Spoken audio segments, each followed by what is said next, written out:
இப்போ நான் வந்து கல்ஃபுக்கு போய் துபாய்ன்ற ஒரு மிடில் ஈஸ்டில் ஒரு முக்கியமான ஒரு சிட்டிக்கு போய் இன்னைக்கு வந்து இந்த லெவலில் வந்திருக்கேன்னா வித்தவுட் எனி சப்போர்ட். ஓகே. எனக்கு பேக்ரவுண்ட் எதுவும் கிடையாது, ஃபேமிலி சப்போர்ட் எதுவும் கிடையாது. ஒன்று ஒன்லி என்னோட விஷன், என்னோட self confidence, dedication plus sacrifice. So இந்த 3 விஷயம் தான். ஸோ இந்த 3 இருந்தால் மட்டும்தான் நம்ம ஜெயிக்க முடியும். இப்போ இவன் வந்து இந்த நிலைமைக்கு வருவானான்ற பார்த்த ஒரு சொசைட்டியில் நம்ம இந்த நிலைமைக்கு வந்து காமிச்சிருக்கோம்ல. Okay okay. So that the perception be changing. நம்ம ஒரு இன்ஸ்பைரிங் பர்சனாக மாறுறோம்.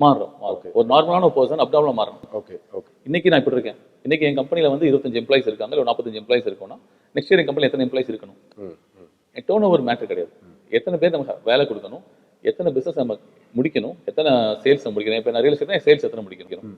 மற்ற ஒவ்வொரு ஃபீல்டுக்கு ஒவ்வொரு கான்ட்ரிபியூஷன். இப்போ இண்டஸ்ட்ரியில் இருக்கவங்களுக்கு டர்ன் ஓவர் ஒரு டார்கெட்டாக இருக்கும், பட் நெட் ப்ராஃபிட் கம்மியாக தான் வரும் உங்களுக்கு. துபாய்க்கு புதுசாக வந்து தொழில் தொடங்குறவங்களுக்கும் சப்போர்ட் பண்ணுறீங்க. ஆமாம், we are doing all the business setup services from the end to end service நாங்கள் இங்கே சொல்லுவோம். பிஸ்னஸ் ஆரம்பிக்கிறதுலேருந்து அக்கௌண்ட் ஓப்பன் பண்ணுறது, அவங்களுக்கு end to end கம்ப்ளீட்டாக ஆகிற வரைக்கும் சர்வீஸ் பண்ணுறீங்க. நீங்கள் துபாய்ன்ற ஒரு ஊர் இருக்குது உலகத்தில், one of the best city economically, அதாவது பிஸ்னஸ் ஃப்ரெண்ட்லி சிட்டின்னு சொல்லுவாங்க துபாய். ஓகே. ஸோ பிஸ்னஸ் தொடங்கலாம், நீங்கள் 100% ஓனர்ஷிப்பில் பிஸ்னஸ் ஆரம்பிக்கலாம். எந்த தடையும் கிடையாது, அதுக்கு நீங்கள் எந்த படிப்புக்கும் தெரியாது, குவாலிஃபிகேஷன் கிடையாது, பேங்க் அக்கௌண்ட்டில் நீங்கள் எவ்வளோ பணம் இருக்கணும் கிடையாது. ஓகே. உங்களுக்கு விஷயம் இருக்கணும். இந்த பிஸ்னஸ் ஆரம்பிச்சு நான் துபாயில் முன்னுக்கு வர முடியும்ன்ற கான்ஃபிடன்ட் தான் நீங்கள் வந்து பிஸ்னஸ் ஸ்டார்ட் பண்ணி முன்னுக்கு வரலாம். Government is giving all the facilities to you.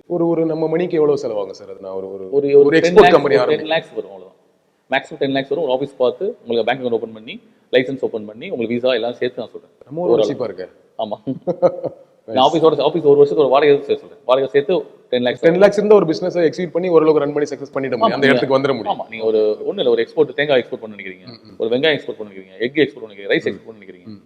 So அதுக்கு தேவையான லைசன்ஸ் உங்கள்கிட்ட வந்து இங்கே ரிசோர்ஸஸ் இருக்குன்னா இங்கே அனுப்ப போறீங்க, அங்கே பேமெண்ட் கொடுக்க போகிறாங்க, வாங்க போறீங்க. ஸோ உங்களுக்கு அங்கே இருக்கக்கூடிய கான்டாக்ட்ஸ் தெரியணும், அங்கே கூட மார்க்கெட்டோட நாலேஜ் இருக்கணும் உங்களுக்கு. அந்த கைடன்ஸ் எல்லாமே நீங்கள் கொடுப்பீங்க. ஆமாம். இங்கே வந்து வெறும் 3 to 4%. இந்தியாவில் என்ன ஒரு ட்ராபேக்னா இன்கம் டேக்ஸ் ஸ்லாப்ல வந்து உங்க ரெண்டல் இன்கம் ஜெனரேட் ஆகும், ப்ளஸ் ப்ராப்பர்ட்டி கெயின் டேக்ஸ் இருக்கு, கேபிட்டல் அப்ரிசியேஷன் டேக்ஸ் இருக்கு.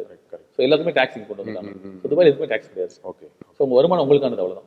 கவர்மெண்ட் எதுவுமே வந்து பணம் எடுக்காது. ஓகே. நீங்கள் வருமானம் எனக்கு